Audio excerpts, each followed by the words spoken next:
Ang babae, malaman, pero manyaman. Makinis. Mula ulo, mukhang talampakan. Hanggang talampakan. Tara na! At makipag-ututang dila kay Laika Barista! O ano na? Porket hindi sinama ni Lord sa 10 utos niya ang magbayad ng utang, hindi ka talaga magbabayad, no? Ako na ang magsasalita para sa lahat ngayon ng nahihirapang maningil. Kasi nung Biyernes, sumweldo na, di ba? Iba talaga. Ang kapal ng muka. Hayat kaway-kaway para sa US para na sa mga oras na ito ay mabilis magutom. Ganon daw talaga kapag bagong sweldo. Ano, may natira pa ba? O nagastos mo na lahat ng weekend sa Pobla? Iba ka talaga. Alam mo, iba rin naman kasi talaga yung pakiramdam, yes, friend. Kapag alam mong alam mong may karamay ka na, ubus na rin yung sweldo. Hindi masyadong malungkot. Oo, hindi ka pwedeng maging malungkot pala. Kaya kapag alam mong meron kang karamay na, hala, hindi lang ako yung ubus yung sweldo ngayon. Marami kami. Tanggap mo eh. Pero iba kapag ikaw lang yung ubus yung sweldo. Hindi mo matanggap. Diba? Parang sa exam, kapag alam mong lahat kayo lowest, okay lang yan, may karamay naman ako. Pero pag ikaw yung pinakamababa, hindi mo matanggap na ikaw yung pinakabobo. Charot. At para sa iyo, yes, friend, na may balanse pa dyan, hoy, unahin mo nga yung pagbabayad ng utang kung ayaw mong makulang. Pangit na ugali ng mga ganyang klaseng tao, no? Alam nyo, advice lang nila Barista, huwag nyong ipagsabay ang pangit na ugali sa pangit na muka. Nalilito ako. Maayong hapon sa mga bata at gwapa ni Yes Friend natin. Kasama nyo na nga kapiling kachismisan, kakwentuhan at kaututang dila rin. Yes, totoo. Hindi ka nagugulumihanan, hindi ka naaaalimpungatan.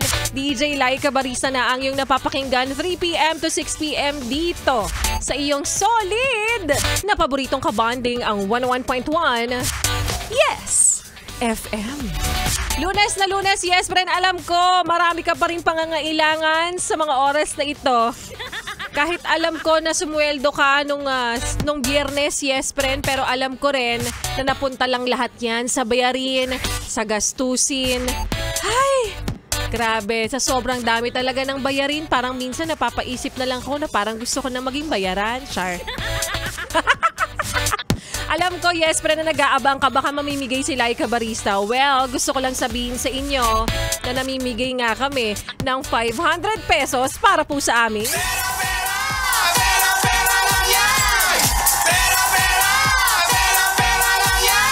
Kaya naman congratulations sa winner ni Sexy Megan na si Jingle Suarez kaninang umaga. Ayan.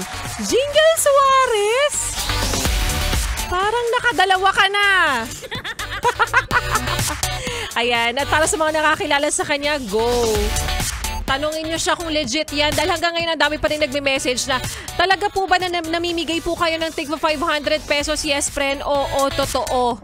Dahil hindi lang minsan isa, hindi lang rin dalawa. Minsan 69. Ba't sa lahat ng numero yun pa yung sinabi ko? Dahil minsan 78 times in a day. In a day? Ang dami namang pinamimigay.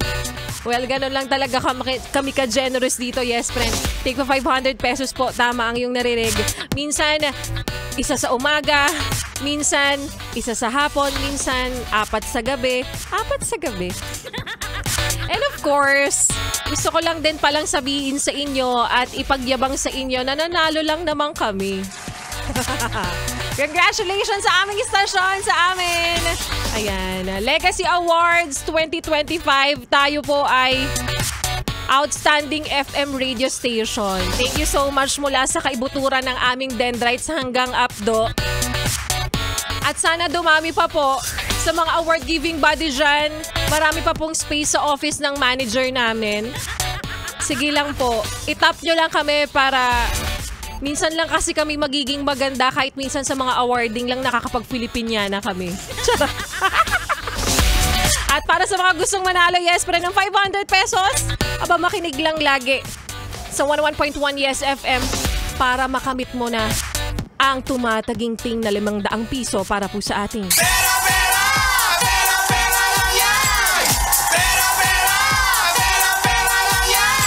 At magbabalik po si DJ Laika Barista at mamaya sa aking pagbabalik.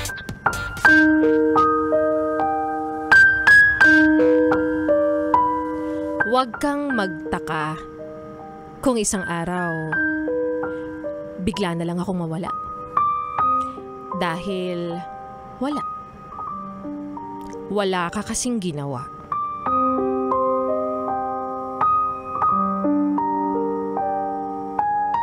At yan nga, yes, pre, ng kwento na ating mapapakinggan mamaya sa aking pagbabalik para po sa ating Laika Barista Moments. Pero ngayon ituloy pa natin, yes, pre, ang pakikinig mo sa mga kantahan ko ngayong hapon. Tulad na lang ng title natin o title ng ating next song, Ituloy Mo Lang by Shackle. Dito pa rin sa iyong solid na paboritong kabanding, ang 101.1 Yes FM.